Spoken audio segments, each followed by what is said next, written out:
Guys, it's late, so we're going to try to keep this about 70 minutes if we can, okay? No little questions, start with Kyler on the right. All right.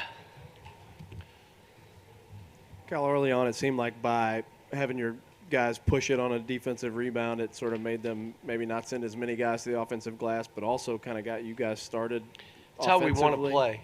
And I just got a great text from a buddy of mine. If Ash doesn't get in foul trouble and Nate is right, you guys are fine. And when EJ plays the way he plays, you got a chance. So we're still not quite there. We got to get a couple more guys playing better. And basically, what EJ did is what my vision for him is. Notice he didn't take many jump shots, and the ones he did. Anybody watch the game?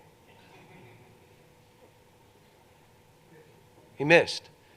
But everything else was at the rim, at the rim, at the rim. He squared up and drove the ball. And that's all we've been trying to get him to do. Play through bumps, want to get hit. Go and ones. How about that one where the guy grabbed his arm and he still made it? How about that block down the other end? EJ was ridiculous. That's my vision of him. That's what I think he is. Now, why do you think he was able to do that? What have we been doing with him? Conditioning. They don't like it. It hurts. It's hard. The conditioning is starting to pay off. Now he's got to step on the gas and even go farther. You may have answered this partially, but when Nick and EJ have huge games, they're not huge physical specimens. How do they counteract when they're going against somebody that strong? They got to hit first. They got to want contact. They got to play lower than the other guy. They can outrun people, which means they can react quicker to what's happening, which is what Kyle said. They outrun the big. Now you are in control of what's about to happen. If he's outrunning you because you're not in really good shape and you let go of the rope, you're tired after 3 runs, you're behind everything, and now you look like you're getting thrown around. Both Nick and EJ are becoming conditioned big athletes. We just got to take that to another level. You know, what I'm happy, and again, those last 8 or 10 fouls that they fouled purposely, but we made free throws. That's big. I mean, we went up and knocked free throws down. Nick made his, Emmanuel made his, Ashton made his. You know, when a team's trying to foul you, you got to be able to say, you're not winning this way, we'll make these. And that was big for us. Cal, did Nate get his shoulder popped back in and come back out and block a shot? I didn't ask him. Do you know any status going forward for him? I just said, can you play? He said yes. All right, go in. Questions, guys? John up front. Cal, given the way that Mississippi State plays, how much did you challenge Nick and EJ to respond physically after what happened at Auburn? We did drills for 2 days, the same drills we did before Auburn, but for 2 days about you must be lower than they are. If you're standing straight up and down, or as Kyle would say, erect, you are going to get knocked around. That's just what's going to happen. Bend down, get low.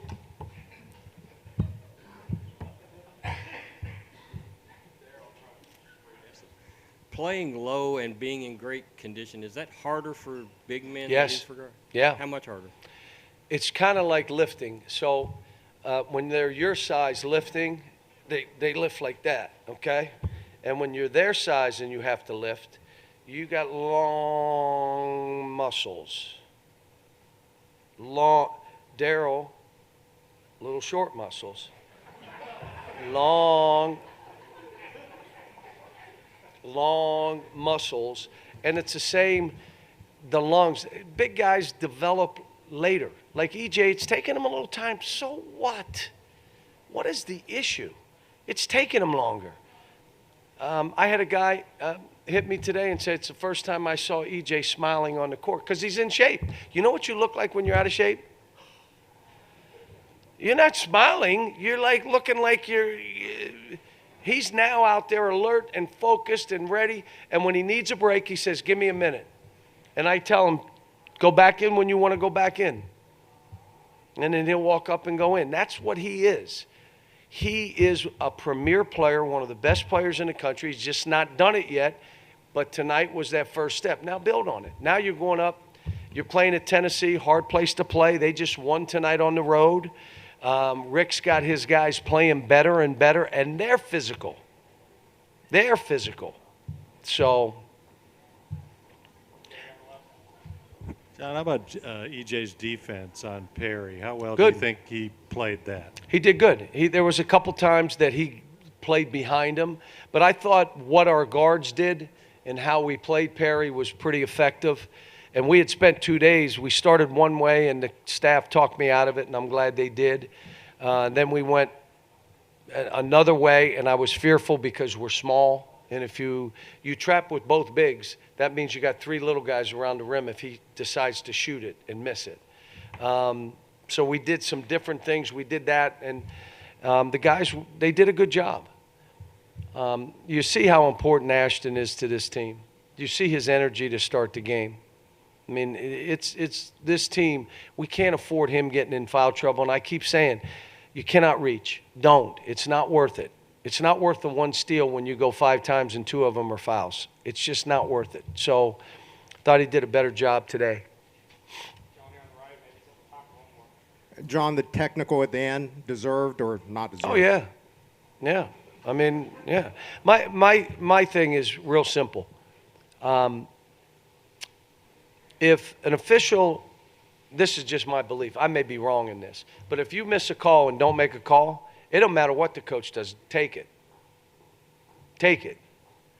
And so, you know, in that case, I did enough to deserve it. But we've had a couple games now. I'm getting kind of up to in here now. And so I got to stand up for these kids. I can't let stuff happen, or it's okay to, I'm not going to let that happen. Now, this crew tonight did a good job on this game, I thought. I mean, if they called a foul down here, they called a foul down here. You can't take the last 10 fouls they fouled us on purpose. You have to eliminate those. But, it was a physical game. They were physical, and guess what? We were physical. Coach, you've always been a pretty vocal proponent of the extra pass. Saw a pretty obvious one tonight between Tyrese and Ashton in the second half, and ended the night with 14 assists. Happy with those efforts? Yeah, we're getting better. I mean, I thought Emmanuel took some shots. He like step backs. Just take a 2. It's not how we play anyway. And I thought he took one where the ball bounced out and we had another clock. He took one quick.